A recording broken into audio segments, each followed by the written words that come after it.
Bonjour, nous sommes live voilà, sur ma page Facebook Anastasia Steele. Je suis heureuse de recevoir aujourd'hui et d'interviewer aujourd'hui Stéphanie Vautran. Stéphanie est fondatrice d'Improve Yourself et coach en réussite. Déjà, j'adore ce titre, coach en réussite. Voilà. Pour les gens qui ne me connaissent pas, je suis Anastasia But, je suis conseillère en image et coach en cohérence visuelle. Donc, j'apprends les gens à être cohérents avec eux-mêmes et mettre leurs valeurs euh, physiques, leur atout en valeur. Voilà. Stéphanie, est-ce que tu pourrais te présenter, s'il te plaît, et nous dire à quoi consiste ton travail et pourquoi tu as choisi d'être coach en réussite? Bonjour Anastasia et merci de m'accueillir sur ta page. Je suis très très heureuse d'être avec toi aujourd'hui, de partager cette heure ensemble. Alors j'ai créé une Improve Yourself en 2015 et je suis donc coach et formatrice en réussite.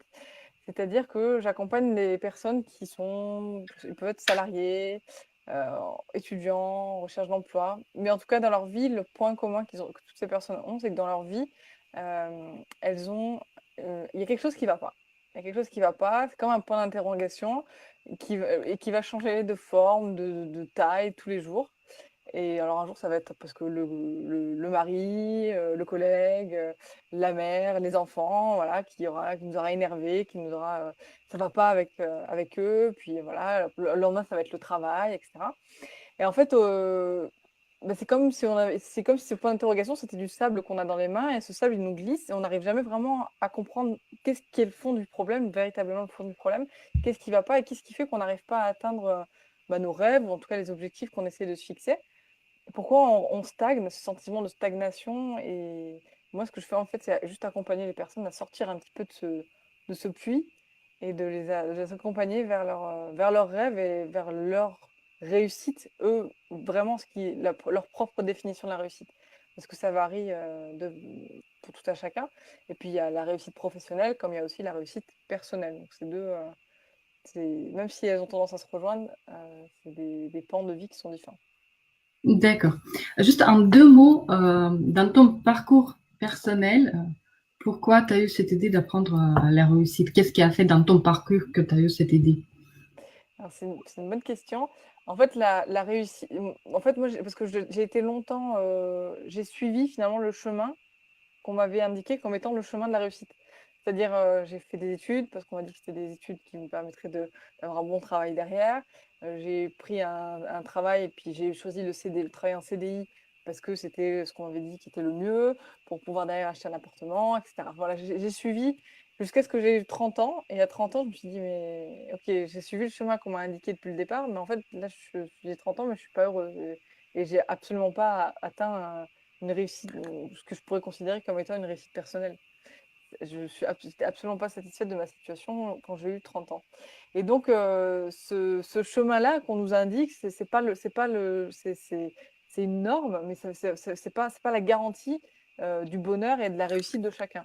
Donc, en fait, maintenant, mon fer de lance, mon fer de bataille, c'est d'accompagner les personnes pour que elles apprennent, elles comprennent quelle est leur propre réussite, quelle est véritablement leur propre définition de la réussite, et comme ça leur permettre de l'atteindre. Mais donc oui, voilà, moi c'est vraiment ce parcours-là d'avoir pendant tant d'années été sur un chemin qui ne me correspondait pas et qui me rendait malheureuse finalement. Et voilà. Et donc aujourd'hui je me considère comme étant sur le chemin de ma réussite, puisque la réussite c'est quelque chose on n'atteint jamais véritablement sa réussite, on est toujours sur le chemin. Et puis quand on l'atteint, on monte un nouveau palier à chaque fois, en fait. Voilà. Oui, tout à fait. Ok, et maintenant, concernant la confiance en soi, parce que c'est sur la confiance en soi qui est finalement basée notre réussite, Oui. je pense.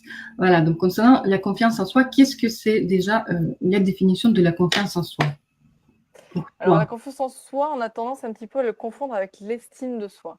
Donc, l'estime de soi, c'est ce qui va tout regrouper. En fait, l'estime de soi, c'est la valeur que l'on va donner à soi-même. Alors, la confiance en soi, donc il y a comment dire, quatre composantes dans l'estime de soi, et la confiance en soi, ça en fait partie. En fait, la confiance en soi, euh, c'est la confiance que l'on a dans sa capacité à passer à l'action. C'est-à-dire si je veux, par exemple, créer mon entreprise, eh ben, je vais devoir respecter certaines étapes dans ma création d'entreprise. Et donc, toutes ces étapes vont être jalonnées par des actions. Donc, si j'ai pas confiance en moi, je vais pas être capable de passer à l'action et donc d'avancer sur ce chemin, sur ce projet-là. Et généralement, les personnes se retrouvent bloquées dans des situations parce elles manquent de confiance en soi, de passage à l'action. Elles n'arrivent pas à passer à l'action. Elles sont bloquées à ce niveau-là. Et en fait, quand on n'arrive pas à passer à l'action, c'est un petit peu un cercle vicieux, c'est-à-dire que moins on passe à l'action et moins on avance, et du coup, on passe encore moins à l'action, etc., etc. Alors qu'en fait, c'est comme la confiance en soi, c'est comme un sport, c'est comme un muscle. Plus on le travaille et plus ça va être facile, plus on va avoir des facilités à oser sortir de notre zone de confort. Donc, si moi, ce qui me fait le plus peur, c'est d'aller parler aux gens, et ben, si j'essaye de me fixer des petits objectifs, des trucs atteignables tous les jours, pas à pas, de dire, bon, bah, aujourd'hui, je vais essayer de dire parler un peu avec ma boulangère quand je vais chercher mon pain, d'essayer d'engager la conversation, ou quand je fais mes courses au supermarché, je vais essayer d'échanger quelques phrases avec un étranger, quelqu'un que je ne connais pas du tout. Parce que, en fait, derrière ça, en fait, derrière ces petits passages d'action, il y a ce truc de dire, si ça me fait peur, c'est qu'il y a une raison. C'est qu'il y a quelque chose à aller creuser. C'est, si, et donc, plus on va dépasser cette peur, et moins ça va nous faire. Moins on va l'avoir, cette peur, et plus on va être capable d'élargir notre zone de confort. Et du coup, D'accord. se surpasser et pouvoir atteindre. Pouvoir se surpasser, oui, et se transformer au passage. Parce que c'est ça le but. Hein, le but, c'est pas d'aller parler à des personnes pour le plaisir d'aller parler à des personnes, mais c'est juste d'aller là où ça nous fait peur, là où on ne se sent pas en confort, et essayer de sortir de cette peur, parce que une phrase que je répète souvent et que j'aime beaucoup, c'est que derrière la peur, il y a le bonheur. Donc quand on est bloqué dans des phases de vie parce qu'on a des peurs, peur, je sais pas, de demander une augmentation, de changer de travail, de quitter son compagnon, ou d'améliorer la situation avec son compagnon, je sais pas, de parler à quelqu'un qu'on aime, qui nous est proche, mais on a peur de lui parler. Ben, derrière cette peur, une fois que cette peur, elle sera bravée, elle sera franchie, il faut dire qu'il y a le bonheur. C'est ça. C'est vraiment ça. Voilà. Je sais pas si j'ai répondu à la question sur la confiance en soi précisément. D'accord, bah, plus que ça, plus que ça même. Confiance en soi, c'est, si j'ai bien compris, c'est vraiment le passage à l'acte. Donc, c'est être capable de Ouais, passer à l'acte, voilà, faire quelque chose, même si c'est un petit geste, faire quelque chose voilà, qui sort du commun et de nos habitudes surtout. c'est ça, de Voilà. nos habitudes. Mais toujours en relation avec nos objectifs. C'est-à-dire, c'est pas, je demande D'accord. pas, enfin, il faut pas, on va pas se mettre à faire des trucs qui ont pas de sens. Le but, c'est pas de sauter de la falaise, ça fait peur, mais le but, c'est pas ça. Le but, c'est pas de sauter de la falaise. Mais si on a envie de braver cette peur du vertige, peut-être, bon, bah, ce serait intéressant. C'est intéressant pour la personne de prendre des cours de parapente, ou voilà. Euh, Voilà. Maintenant, j'ai bien aimé ton passage concernant les peurs et moi, mon expérience personnelle, donc il y a les clientes qui viennent vers moi justement parce que ils ont peur de regard des autres, ils manquent de mm, confiance en eux à cause de ça, parce qu'ils ont peur des critiques s'ils mettent ça ou mm, ça, ils ont peur des critiques, ils ont peur de ne pas être acceptés par leur entourage, de sortir des codes voilà, de l'entreprise, ouais. dans le cadre de l'entreprise. Est-ce que, voilà, tu es d'accord avec moi qu'on a peur souvent des regards des autres, mais donc on se nourrit, notre confiance se nourrit euh, par le regard des autres, mais en Mm. même temps, s'il y a des critiques, voilà, ça peut être très dangereux pour notre confiance en soi. Voilà. Alors, Est-ce que tu es d'accord? Et peut-être d'autres, si tu pourrais développer, quelles sont d'autres choses qui pourront justement provoquer le manque de confiance en soi? tout à fait. En fait, tout à l'heure, je parlais des quatre composantes de l'estime de soi. Donc, dans les quatre composantes, il y a la confiance en soi, mais il y a aussi l'amour que l'on se porte, la vision que l'on se porte, la vision que l'on a de soi, la perception qu'on a de soi, et l'acceptation qu'on a de soi. Et en fait, c'est vraiment ces quatre composantes qui, effectivement, viennent nourrir les unes les autres, qui composent l'estime de soi. Donc, en fait, dans ce dont tu me parles, tes clientes, et cette vision qu'elles ont d'elles, en fait, l'autre, c'est un miroir. L'autre, c'est juste un miroir. Donc, si la personne, elle va, je sais pas, acheter une robe et que bah, elle a des attentes par rapport à l'autre, attendre qu'on lui fasse des compliments ou des peurs qu'on lui fasse des reproches. C'est qu'il y a quelque chose en elle qui n'est pas aligné. C'est qu'elle Hmm. a peut-être choisi cette robe pour des mauvaises raisons, parce que c'était en promotion, parce que, je sais pas, elle a vu que c'était à la mode, mais elle a pas forcément choisi une robe qui allait avec, bah, comment elle se sentait vraiment à l'intérieur et ce qui lui correspond finalement, ce qui lui correspond vraiment. Parce que peut-être qu'elle a une vision d'elle qui est faussée par, justement, des remarques, son éducation, son expérience, son passé, qui font que, bah, je sais pas, peut-être dans son passé, on lui a dit, «Ne porte pas de rouge, le rouge te va pas du tout», peut-être que sa Hmm. mère, toute sa vie, lui a dit ça, du coup, la personne, elle s'interdit d'acheter du rouge, je sais pas. Mais c'est cette vision qu'on a de soi, c'est à un moment donné, bah, de dire: «OK, ce qu'on a pu me dire dans le passé, c'est quelque chose. Maintenant, moi, le matin, quand je me regarde, est-ce que je m'aime? Est-ce que j'aime cette personne? Est-ce que je l'accepte?» Encore une fois, une des 4 composantes. Est-ce que je l'accepte? Est-ce que je m'accepte, telle que je suis? Parce que ça aussi, j'imagine que ça doit faire partie des personnes qui ont, surtout chez les femmes, des personnes qui ont bah, peut-être après une grossesse ou des divorces, des périodes un petit peu difficiles de vie, des personnes qui ont pris du poids et du coup qui n'acceptent pas ce nouveau corps et du coup qui, quand elles s'habillent, eh ben, ça se voit et elles le vivent mal en fait. Et au lieu d'accepter comme elles sont aujourd'hui et de passer à l'action, confiance en soi, de passer à l'action, de choisir, de mettre en œuvre des, un plan d'action pour justement bah, soit être mieux dans sa peau, perdre du poids, se raffermir, faire du sport, tu vois. Au lieu de mettre en œuvre des actions, elles vont rester dans leur tête et elles vont moi je dirais, bon, ça peut être de la victimisation, mais en tout cas, elles vont avoir tendance à, à se juger, à être très sensible aux remarques des autres, plutôt que de faire ce travail sur soi en se disant OK, je veux aller mieux, je veux changer les choses dans ma vie. Qu'est-ce que je fais? Comment je passe à l'action? Comment j'améliore ma confiance en moi pour changer cette situation qui ne me convient pas? D'accord, ok, très bien. Donc, en résumé, les choses qui peuvent provoquer le manque de confiance en soi, en fait, c'est toutes les situations de changement, finalement. C'est ça qui nous rend un Ou petit peu vulnérables, par oui, exemple. Après, donc, on avait dit le regard des autres. Voilà, ces choses-là. Donc, toi, tu parles beaucoup de la cohérence. Donc, j'ai lu tes articles. Voilà, tu parles de la cohérence. Donc, c'est quelque chose qui est important pour toi. Moi aussi, dans mes sessions de travail, voilà, j'enseigne la cohérence visuelle. Donc, c'est très important pour moi d'accord. pour justement construire la confiance en soi. La cohérence visuelle, donc, que l'image que nous avons de nous-mêmes soit cohérente avec l'image qu'on projette des autres. Donc Mhm. ça, je pense que ça renforce la personnalité et ça nous donne la Ouais. confiance. Voilà, donc là, on est d'accord. Et pour toi, quels sont Mais d'autres... juste, je reviens sur ce que tu viens de dire, c'est super intéressant en fait, parce que encore une fois, c'est une des 4 composantes, tu vois, de l'estime de soi. C'est-à-dire quand la vision de soi s'améliore, et ben, on va Oui, voir que les autres pans s'améliorent aussi. Tu vois, tout à fait. quand tu as une meilleure vision de toi, tu t'acceptes mieux, donc tu t'aimes plus, donc tu vas avoir plus d'envie de passer à l'action, tu vas avoir plus de motivation, de cœur, tu vois, à vouloir changer des choses dans ta vie, puisque déjà, il y a un des pans qui a changé, tu vois, il y a eu un changement déjà en toi, donc et ça fait, c'est vraiment, ça va tout ensemble. Et encore une fois, je rejoins avec toi la cohérence euh, de l'extérieur et de l'intérieur. C'est-à-dire l'alignement, l'alignement entre bah, ce qu'on dit, ce qu'on est, ce qu'on dégage et ce qu'on sent, ce qu'on vit à l'intérieur. Parce qu'il y a autant les pensées que le ressenti physique, c'est-à-dire que ce qui se passe dans notre corps, ce qui se passe quand on a des émotions. Des fois, c'est au niveau de la gorge, des fois, c'est au niveau du plexus solaire, des fois, c'est au niveau du ventre. C'est hyper important d'être très à l'écoute de ces sensations-là. D'accord. Donc, je répète encore une fois, c'est ce que tu m'as dit. Il faut vraiment, la première étape, c'est de s'accepter comme on est d'abord. Mais ça ne veut pas dire qu'on reste, voilà, les Oui, bras croisés.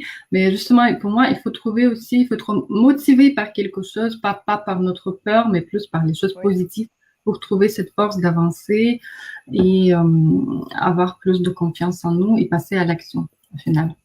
tout à fait. Euh, voilà. Donc, encore une fois, ce sont des composantes de la confiance en soi. Est-ce que peut-être tu as d'autres choses à ajouter concernant la confiance en soi? Euh, Pas là. Peut-être, oui, encore une fois, donc s'accepter et se traiter vraiment, enlever toutes les critiques et se traiter, moi je dis souvent comme un enfant. Moi, je me donne moi-même cette conseil parce que voilà, des fois je peux être critique avec moi-même. Moi. Aussi, je me dis que voilà, il faudra s'accepter comme si c'était un enfant en fait. D'accord, c'est super intéressant comme approche. C'est très intéressant. Ok.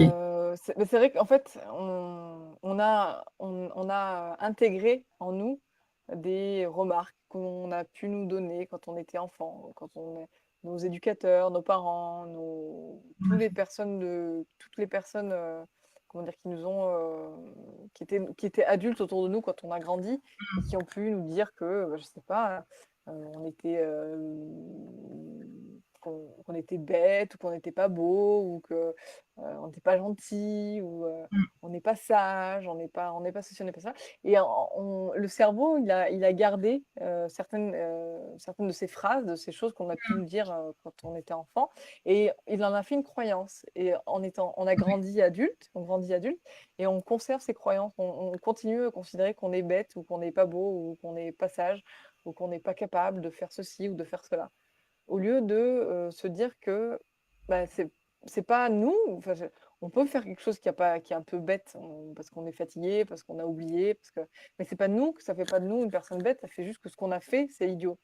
Mais c'est pas nous, c'est pas la personne qui est bête, c'est juste notre action qui est bête. Et vraiment réussir à décorréler ces deux choses, c'est énorme. Si on veut progresser, si on a envie de changer des choses dans sa vie, déjà de comprendre cette étape-là où on arrête ce petit hamster, là, ce truc, cette roue qui tourne dans la tête en permanence et qui nous dit tout le temps on n'est pas ceci, on est trop cela, on est, voilà, qui nous limite en fait dans nos capacités d'être vraiment pleinement qui on est, qui on devrait être et faire ce que l'on devrait faire. Une fois qu'on arrive à se libérer de ça,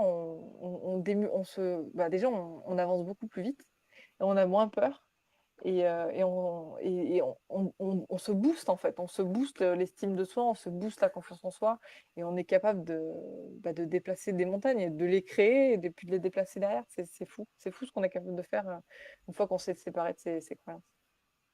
D'accord. Je vais juste te lire donc le commentaire le plus difficile doit être d'améliorer l'estime de soi, dit Mercedes.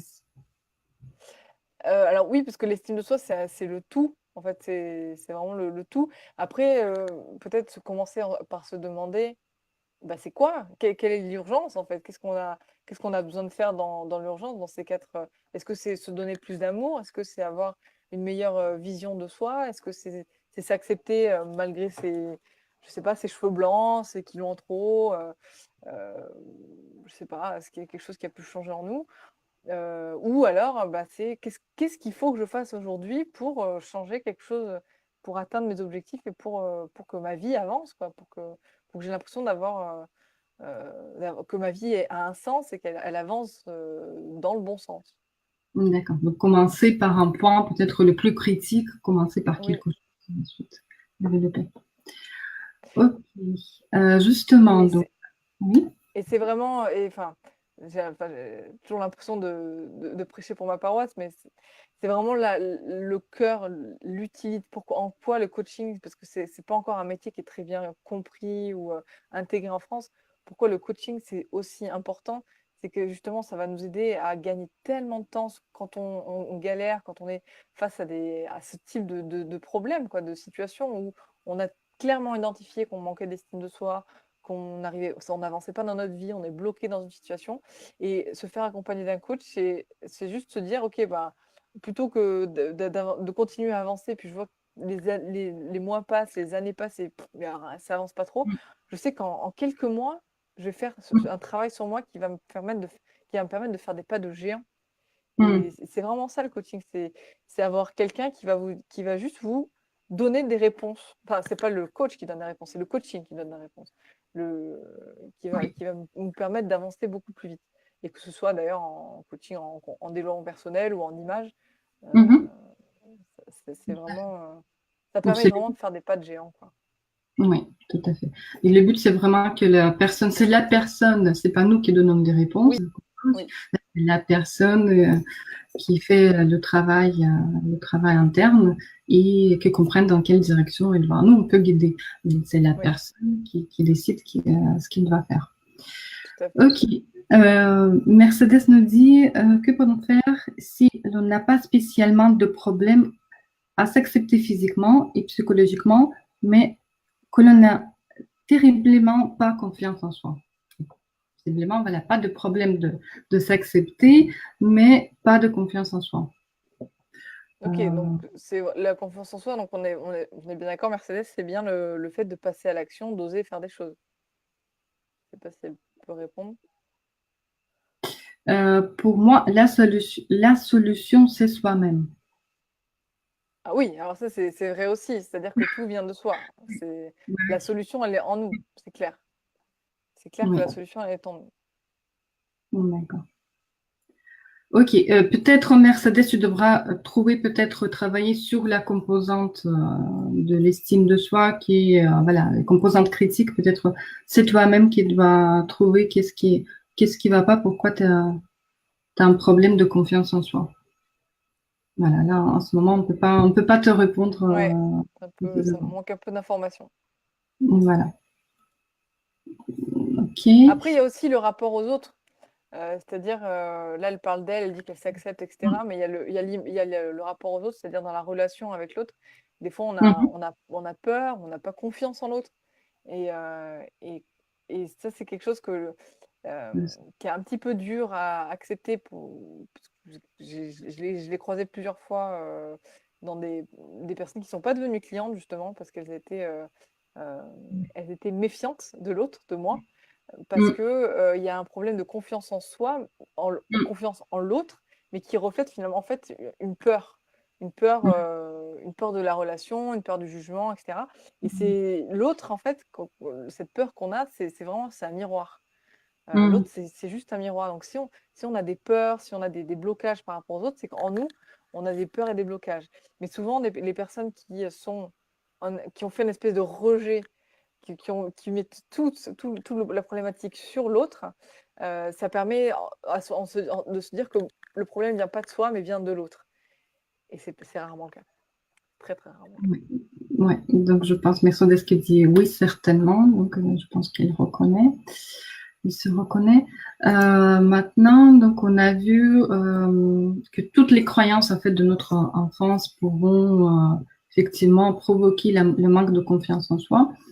Et maintenant, comment faire pour augmenter justement la confiance en soi maintenant que c'est fait, voilà.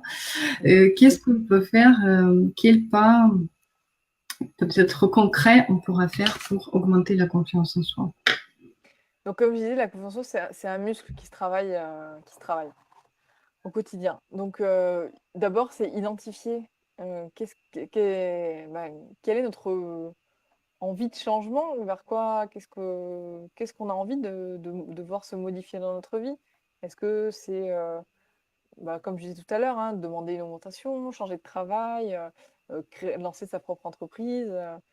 Voilà, donc ça, c'est déjà c'est identifier le gros truc, quoi, la grosse montagne, le haut de la montagne, la grosse montagne. Et derrière, une fois qu'on l'a identifié, c'est de se dire, OK, quelles sont les sous-actions que je vais devoir mener pour atteindre ce gros truc. Parce que c'est vrai que quand on se retrouve face à, OK, je vais changer de travail, tout de Mm, suite, on a une espèce de poids sur les épaules et on a juste envie mm, d'aller se recoucher, quoi. Et alors qu'en fait, quand on prend le temps de scinder toutes les étapes qu'il y a derrière cette grosse objectif, on les scinde et on fait des sous-actions, des mini-actions, des baby steps, des petites étapes, et ben en fait, mhm, c'est comme si on se mâchait le travail, on se mâche le travail, du coup, bah, au lieu de grimper des grosses marches, on grimpe des petits pas par petits pas, on fait mm, travailler le muscle de la confiance, parce qu'à chaque fois qu'on fait une petite étape, bah, hop, on voit qu'on est capable de faire quelque chose, on raye un élément sur la to-do list, ça fait du bien, on se sent bien, et du coup, on se dit, allez, ok, j'ai fait la première étape, je peux passer à la deuxième, comme ça. Et le fait mm, d'avoir un plan devant soi, ça permet de se dire, ok, je sais vers où je vais, je sais quand je vais y aller aussi, parce que quand on fait ce genre de travail, c'est toujours bien d'avoir un échéancier, oui, c'est ça, de savoir à quelle date on se fixe, hein, je sais pas, changer son travail ou pour son augmentation, etc. Ça permet vraiment dans le quotidien, de faire ces petites actions qui vont venir changer notre vie pour de vrai et en grand. Voilà. C'est D'accord, vraiment les petites actions du quotidien qui vont faire les grands changements et qui d'accord. vont aussi améliorer la confiance en soi, en finalité. Ok, tout à fait. Donc, établir un plan d'action avec un échéancier. Vous savez que voilà, le cerveau ne travaille pas sans date, donc il faut se mettre des objectifs précis. Je voulais juste ajouter que pour moi, je pense qu'on peut augmenter notre confiance en soi presque instantanément. Euh, Par exemple, je pense que vous tous avez cette expérience quand tout d'un coup, vous vous sentez super confiante quand quelqu'un vous fait un compliment sur quelque chose que vous avez accompli super bien. Voilà, vous êtes fier de vous, donc vous avez tout de suite, vous avez une confiance en vous qui est augmentée. Et même quand on est bien habillé, on se sent bien. Voilà, les vêtements qui nous correspondent, encore une fois, il y a une cohérence. Voilà, on sait que voilà, on est super, on est bien dans notre basket, nos atouts sont mis en valeur, etc. Donc, voilà, ça monte instantanément notre confiance en soi. Tout à fait. Faut pas oublier que le corps, c'est une machine, hein. Donc, si on lui dit, si au corps, on lui dit tu vas bien, si, il y a un geste qui est très simple pour, par exemple, avant de passer sur scène, ou parce que je fais de l'improvisation théâtrale, ou Oui, avant, quand on a besoin de s'exprimer devant un public, on est sur un truc un peu où il y a un peu des enjeux un peu stressants. Le simple fait de lever les bras comme ça, de faire le signe de la victoire, vraiment comme ça, les mains en l'air comme ça, bien tiré, bien étendu. Ah bah, déjà, rien que derrière, quand on baisse les bras, on sent que ça va mieux. Dans son corps, on se sent mieux, et l'énergie qui circule mieux, on est étiré, on se sent plus grand, on se sent plus fort. oui, Et c'est vraiment aussi réussir à trouver ces petits trucs, ces petites astuces qui fait que si on a besoin d'un petit reboost, voilà. d'un petit voilà, momentané, comme tu disais, il y a des petits trucs comme ça qui font se rappeler, comme tu disais, d'un compliment, ou je sais pas, un sourire, un moment agréable. Ça fait toujours du bien, et ça redonne confiance en soi, effectivement. Oui, tout à fait. Donc, on connaît, il y avait des études qui étaient faites sur les positions de pouvoir Ouais. qui nous aident en fait à réussir, par exemple, un entretien ou encore une fois quand on est sur scène. Alors, l'improvisation aussi, c'est très intéressant puisque tu utilises l'improvisation, c'est ça, dans tes séances de coaching, dans tes Alors, formations? oui, dans les formations, oui, pas dans les séances de coaching, parce que c'est pas le même, Oui. c'est pas du tout le même, comment dire, les mêmes objectifs, les mêmes finalités. Mais oui, dans mes formations, effectivement, j'utilise pas mal l'improvisation théâtrale. Et puis, quand j'accompagne, ça m'arrive aussi de coacher en prise de parole en public des personnes. C'est plus rare, mais Mhm. ça m'arrive. Des personnes qui ont besoin de prendre la parole devant un public, comme je viens de le dire, et qui ont donc besoin d'acquérir autant des techniques que aussi de booster la confiance en soi dans ce type de situations qui sont, somme toute, assez stressantes. D'accord. Ok. Justement, concernant les formations, est-ce que tu pourrais proposer peut-être une formation pour augmenter la confiance en soi? Est-ce que tu as une formation qui corresponde à cet objectif?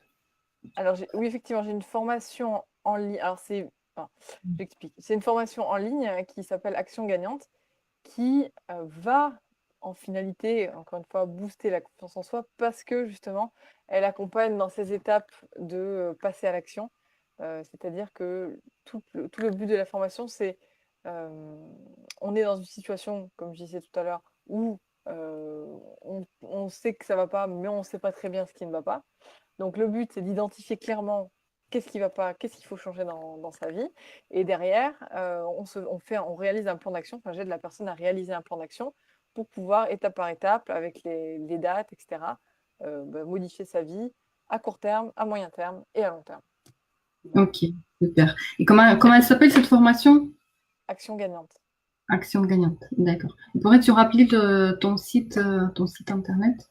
Oui, peut-être qu'on mettra les liens après dans D'accord. l'événement. Je pourrais mettre les liens de. Donc, mon site internet, c'est Improve Yourself, sans E, improv.fr. Et donc, la formation se retrouve sur le site, mais on pourra mettre le lien de la formation dans l'événement. D'accord, on va mettre dans les commentaires. Ok, je veux juste ajouter que Stéphanie, il y a plein d'informations gratuites en ligne. Son infographie, voilà, c'est super joli. Je vous conseille Merci. d'aller la voir. C'est vraiment c'est partout sur Internet. Euh, je te félicite. Merci. Voilà, donc encore une fois, son site, on va mettre dans les commentaires son site. Moi-même, vous devez me connaître puisque je diffuse cet entretien sur ma page, donc je suis Anastasia.